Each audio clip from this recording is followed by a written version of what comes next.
ഇടതുപക്ഷ ജനാധിപത്യ മുന്നണി ഒറ്റ ദിവസം കൊണ്ട് ജട്ടിയിലേക്ക് പോയതിന്റെ നാണം തീർക്കാൻ പുതിയ ഒരു അന്വേഷണ ഉത്തരവിലേക്ക് നീങ്ങുകയാണ് കേരളത്തിലെ സർക്കാർ. 2018 കേരളത്തിലെ പ്രതിപക്ഷ നേതാവായ ശ്രീ വി.ഡി. സതീശനെതിരെ വിജിലൻസ് കൈകാര്യം ചെയ്യാൻ തുടങ്ങിയ കേസ് ഇപ്പോൾ CBIക്ക് വിടാൻ ശുപാർശ നൽകിയിരിക്കുന്നു. കേരളത്തിന്റെ മുഖ്യമന്ത്രി ശ്രീ പിണറായി വിജയൻ ഒപ്പുവെച്ചാൽ CBI അന്വേഷണത്തിനുള്ള ഉത്തരവിലേക്ക് കാര്യങ്ങൾ നീങ്ങും. പക്ഷേ അതിനുള്ള ധൈര്യം പിണറായി വിജയൻ വി.ഡി. സതീശനെതിരെ കാണിക്കുമോ എന്നുള്ളതാണ് കേരളം കാത്തിരിക്കുന്ന ഏറ്റവും പ്രധാനപ്പെട്ട വിഷയം. 2018 കേരളത്തിൽ നടന്ന പ്രളയത്തിനു ശേഷം തന്റെ നിയോജക മണ്ഡലമായ പറവൂരിൽ വീടുകൾ നിർമ്മിച്ചു നൽകാൻ, സ്കൂളുകളുടെ അറ്റകുറ്റപ്പണികൾ നടത്തുന്നതിന് വേണ്ടി അദ്ദേഹം നടത്തിയ പദ്ധതിയാണ് പുനർജനി. ഈ പുനർജനിയുടെ പേരിൽ വിദേശ രാജ്യങ്ങൾ സന്ദർശിക്കുകയും 19 ലക്ഷം രൂപ പിരിച്ചെടുക്കുകയും ചെയ്തു എന്നാണ് വിജിലൻസ് കണ്ടെത്തിയിരിക്കുന്ന ഏറ്റവും പ്രധാനപ്പെട്ട കാര്യം.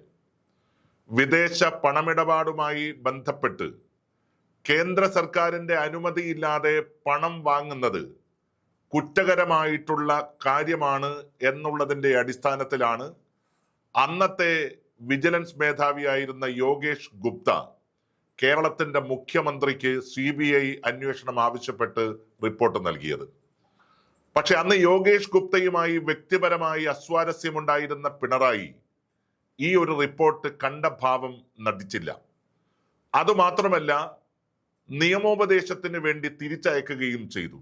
കിട്ടിയ നിയമോപദേശം സത്യത്തിൽ CBI അന്വേഷണത്തിന് വേണ്ടിയുള്ള ഒന്നുമായിരുന്നില്ല.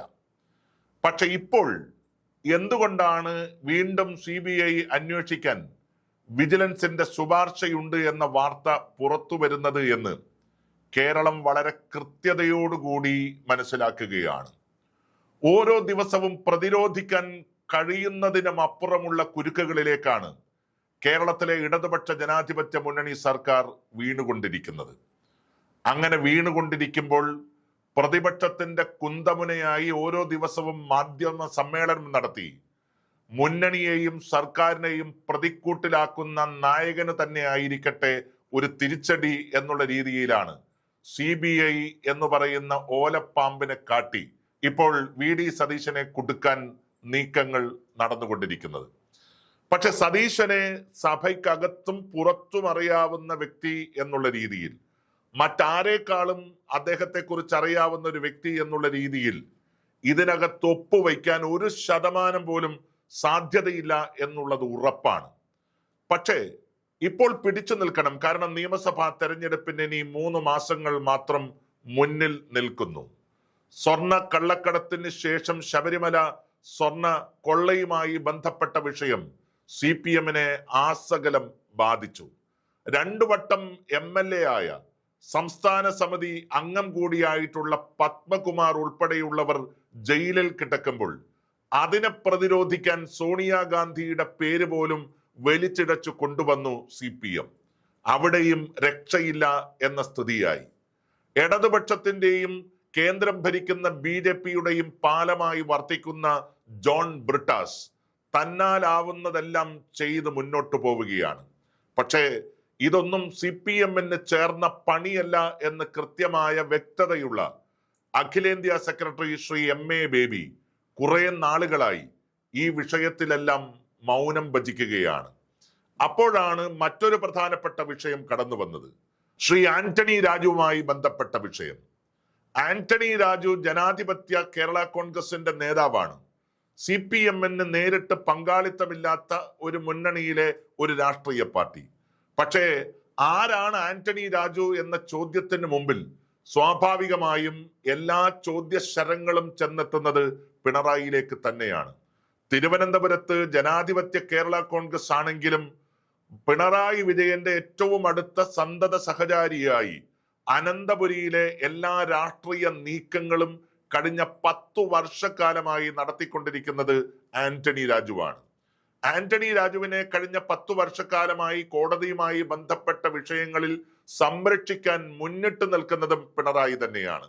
അതുകൊണ്ടാണ് തന്റെ രാഷ്ട്രീയ ഗുരുവും ആത്മീയ ആചാര്യനുമായിട്ടുള്ള PJ ജോസഫിനെ പോലും തള്ളിപ്പറഞ്ഞ് ഇടതുപക്ഷ ജനാധിപത്യ മുന്നണിയോടൊപ്പം തന്നെ നിൽക്കാൻ ആന്റണി രാജു ആഗ്രഹിച്ചത്. ആ ആന്റണി രാജുവാണ് ഇപ്പോൾ 3 വർഷം തടവിന് ശിക്ഷിക്കപ്പെട്ട് തന്റെ MLA സ്ഥാനം ത്യജിക്കുന്ന രീതിയിലേക്ക് എത്തപ്പെട്ടത്. ഒരു ഭാഗത്ത് സ്വർണം, മറുഭാഗത്ത് ജട്ടി. നാണം കെട്ട 2 വാക്കുകൾ തന്റെ രാഷ്ട്രീയ ജീവിതത്തിൽ മാധ്യമ സമ്മേളനങ്ങളിൽ ഉപയോഗിക്കേണ്ടി വരികയും അതിനെ പ്രതിരോധിക്കേണ്ടി വരികയും ചെയ്യുന്ന ഒരവസ്ഥ പിണറായിയെ സംബന്ധിച്ച് മുമ്പെങ്ങും കണ്ടിട്ടില്ലാത്തതാണ്. അവിടെയാണ് സതീശനെ കുരുക്കിക്കളയാം എന്ന വ്യാമോഹത്തോടു കൂടി ഇപ്പോൾ പുതിയ ഒരു പുനർജനി തേടിയുള്ള യാത്ര.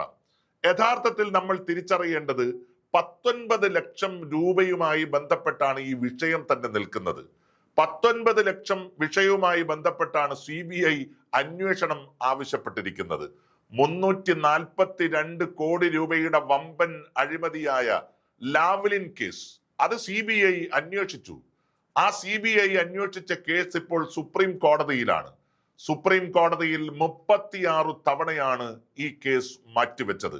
ഒരു ഡെമോക്ലസിന്റെ വാള് പോലെ പിണറായി വിജയന്റെ തലക്കുമീതെ CBIയുടെ അന്വേഷണം തന്നെ തൂങ്ങി നിൽക്കുമ്പോൾ ഈ 19 ലക്ഷത്തിന്റെ ഒരു കേസ് പറഞ്ഞ് കേരളത്തിലെ പ്രതിപക്ഷ നേതാവിനെ അങ്ങ് തൂക്കിയെറിയാം എന്നുള്ള ഒരു വ്യാമോഹത്തിൽ പിണറായി വിജയൻ നിൽക്കുമ്പോൾ ഇതിനെയും ഒരു രാഷ്ട്രീയ നാടകമായി, ഒരു രാഷ്ട്രീയ അഭ്യാസമായി മാത്രമാണ് കേരളം കാണുന്നത്. നോക്കൂ, കേരളത്തിലെ 2 പ്രധാനപ്പെട്ട സാറ്റലൈറ്റ് ചാനലുകളാണ് ഇത് ഏറ്റെടുത്ത് പ്രകമ്പനം കൊള്ളിച്ചുകൊണ്ടിരിക്കുന്നത്. പക്ഷേ ഇന്ന് രാവിലെ മുതൽ ആരംഭിച്ചിട്ടുള്ള ഈ നീക്കത്തിന്റെ എല്ലാം തലവാചകങ്ങളെല്ലാം ഒന്നു തന്നെയാണ്. ഒരു തലവാചകത്തിൽ പോലും 19 ലക്ഷം എന്ന സംഖ്യ പുറത്തുവിട്ടിട്ടില്ല. CBI അന്വേഷിക്കാൻ വേണ്ടി വിജിലൻസ് അന്വേഷണത്തിന് ശേഷവും തെളിവുകളൊന്നും കണ്ടെത്താൻ കഴിയാതെ പിണറായിയുടെ വിജിലൻസും പിണറായിയുടെ പോലീസും പരാജയപ്പെട്ട ഒരു കേസ് CBIയെ ഏൽപ്പിക്കാൻ വേണ്ടി പോകുമ്പോൾ അതിന്റെ സംഖ്യ കേട്ടാൽ പോലും ഞെട്ടൽ ഉളവാക്കുന്ന കാര്യമാണ്.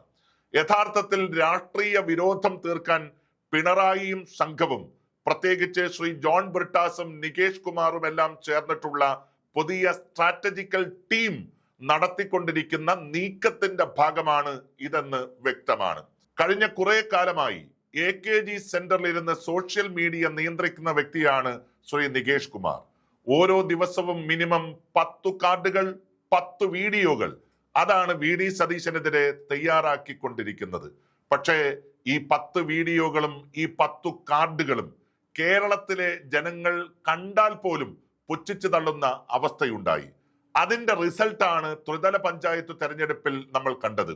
2010 ശേഷം കേരളത്തിൽ നടന്ന ഒരു തെരഞ്ഞെടുപ്പിൽ പോലും ഐക്യ ജനാധിപത്യ മുന്നണിക്ക് ലഭിച്ചിട്ടില്ലാത്ത രീതിയിലുള്ള വിജയമാണ് ത്രിതല പഞ്ചായത്തിന്റെ എല്ലാ ഘടകങ്ങളിലും എല്ലാ ഘട്ടങ്ങളിലും ഉണ്ടായത്. ശ്രീ പ്രേമചന്ദ്രൻ സൂചിപ്പിച്ചതുപോലെ 60% മുകളിലാണ് ത്രിതല പഞ്ചായത്ത് തെരഞ്ഞെടുപ്പിലെ വിജയമെങ്കിൽ മിനിമം കേരളത്തിൽ 100-ലധികം സീറ്റുമായി ഐക്യ ജനാധിപത്യ മുന്നണി അധികാരത്തിൽ വരും എന്ന് അദ്ദേഹം നേരത്തെ പ്രഖ്യാപിച്ചതാണ്. ആ 60% മുകളിലാണ് ഇപ്പോൾ യഥാർത്ഥത്തിൽ ത്രിതല പഞ്ചായത്ത് തെരഞ്ഞെടുപ്പിൽ UDFന് കിട്ടിയിരിക്കുന്ന വിജയം എന്ന് പറയുന്നത്. വോട്ടിംഗ് ശതമാനവും മോശമല്ലാതെ വന്നു. 86-ലധികം നിയമസഭാ നിയോജക മണ്ഡലങ്ങളിൽ അത്യപൂർവമായ ബഹുമതിയോടുകൂടി UDF മുന്നിട്ട് നിന്നു. ഏതായാലും ഭരണം കയ്യിൽ നിന്ന് പോകും. പക്ഷേ ഒരു തെരഞ്ഞെടുപ്പിനെ എങ്ങനെയാണ് നേരിടേണ്ടത്, പൊതുസമൂഹത്തെ എങ്ങനെയാണ് ഫേസ് ചെയ്യേണ്ടത്, നിലനിൽക്കുന്ന MLA-മാരുടെ ടേം വ്യവസ്ഥ പോലും CPM-ന്റെ ചരിത്രത്തിൽ ആദ്യമായി മാറ്റിയിരിക്കുകയാണ്. 2 തവണ മത്സരിച്ചവർക്ക് മറ്റൊരിക്കൽ തുടർച്ചയായി ചാൻസ് ഇല്ല എന്ന് പറയുന്ന CPM-ന്റെ തനത് കാലങ്ങളായിട്ടുള്ള ശൈലി പോലും മാറ്റി നിലനിൽക്കുന്ന MLA-മാരുടെ പെർഫോമൻസ് നോക്കി അവരെ മത്സരിപ്പിക്കണം എന്ന് തീരുമാനമെടുത്തത് കഴിഞ്ഞ ദിവസമാണ്. ആ തീരുമാനത്തിന് പോലും അണികളുടെ ഇടയിൽ ആവശ്യമായിട്ടുള്ള പിൻബലം കിട്ടിയില്ല. അങ്ങനെയാണ് ഇന്നലെ രാത്രി പൊടുന്നനവേ മറ്റൊരു തീരുമാനമെടുക്കാം എന്ന് തീരുമാനിച്ചത്.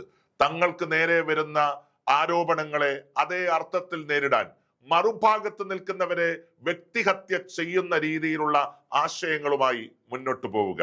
അങ്ങനെയാണ് 19 ലക്ഷവും പുനർജനിയും ഇപ്പോൾ പിണറായി വിജയന്റെ മേശപ്പുറത്ത് എത്തിയിരിക്കുന്നത്.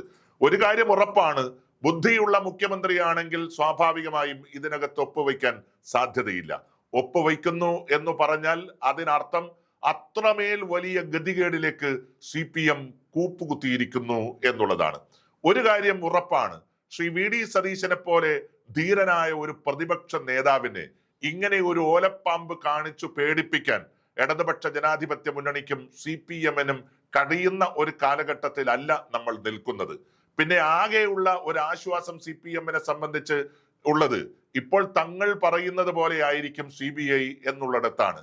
കഴിഞ്ഞ കുറെ കാലങ്ങളായി CPM-ഉം കേന്ദ്രം ഭരിക്കുന്ന BJP-യും തമ്മിലുള്ള അവിശുദ്ധ കൂട്ടുകെട്ടിന്റെ നിരവധി ലക്ഷണങ്ങൾ, അതുപോലെ തന്നെ നിരവധിയായിട്ടുള്ള നിഴലാട്ടങ്ങൾ നമ്മൾ കണ്ടു. അതുകൊണ്ടാണ് PM ശ്രീ ഉൾപ്പെടെയുള്ള പദ്ധതികളിൽ ജോൺ ബ്രിട്ടാസിന്റെ പങ്കാളിത്തം പുറത്തു വന്നത്. അതുപോലെ തന്നെ ലേബർ കോഡ് ഉൾപ്പെടെയുള്ള വിഷയങ്ങളിൽ ശിവൻകുട്ടി മറ്റാരും അറിയാതെ ഒപ്പുവെക്കാൻ തയ്യാറായി എന്ന വാർത്തകളെല്ലാം പുറത്തു വന്നത്. അങ്ങനെ വരുമ്പോൾ കേന്ദ്രത്തിൽ ഒരു സ്വാധീനം ചെലുത്തിയാൽ, CBI-യുടെ അന്വേഷണം പൊടുന്നനവേ ഉണ്ടായാൽ അത് വെച്ച് VD സതീശനെ കുടുക്കാം എന്നാണ് CPM-ന്റെ വ്യാമോഹമെങ്കിൽ സത്യത്തിൽ അതുപോലും നടക്കാൻ വേണ്ടി പോകാത്ത ഒരു സമയത്താണ് നിൽക്കുന്നത്. മറ്റൊരു പ്രധാനപ്പെട്ട കാര്യം, ഇന്ന് കോൺഗ്രസിനെ സംബന്ധിച്ച് നിർണായകമായിട്ടുള്ള ദ്വിദിന ക്യാമ്പിന് മലബാറിന്റെ മണ്ണിൽ, അതായത് വയനാട്ടിൽ തുടക്കം കുറിച്ചിരിക്കുന്നു. ഈ 2 ദിവസത്തെ ക്യാമ്പ് സ്ഥാനാർത്ഥി നിർണയം ഉൾപ്പെടെയുള്ള പ്രധാനപ്പെട്ട വഴികളിലേക്ക് നീങ്ങുകയാണ്. അതിവേഗം തെരഞ്ഞെടുപ്പിന്റെ ഗോതയിലേക്ക് പ്രവേശിക്കുന്ന കോൺഗ്രസിനെ, അതുപോലെ തന്നെ സ്ക്രീനിംഗ് കമ്മിറ്റി ഉൾപ്പെടെയുള്ള കാര്യങ്ങളിലെ നേതാക്കന്മാരെ നിശ്ചയിച്ചിരിക്കുന്ന ഒരു ഘട്ടത്തിൽ കോൺഗ്രസിനെ ദുർബലമാക്കാനുള്ള ഏറ്റവും ചെറിയ നീക്കങ്ങളിൽ ഒരു നീക്കം മാത്രമേ ഇപ്പോൾ ഇതിനെ കാണാൻ കഴിയൂ. ശ്രീ VD സതീശൻ ഇതിനെതിരെ ശക്തമായി പ്രതികരിച്ചു. VD സതീശൻ മാത്രമല്ല, കോൺഗ്രസിന്റെ ഒട്ടുമിക്ക നേതാക്കന്മാരും ഒറ്റക്കെട്ടായി ഈ വിഷയത്തിൽ അതിശക്തമായി തന്നെയാണ് പ്രതികരണം നടത്തിയിട്ടുള്ളത്. കേരള പോലീസിന്റെ തന്നെ ഒരു വീഴ്ച സ്വന്തം മുഖ്യമന്ത്രിക്ക് മുമ്പിൽ അനുഭവിക്കേണ്ടി വരുന്ന ഗതികേടിലേക്ക് പിണറായി വിജയൻ എത്തി നിൽക്കുന്നു.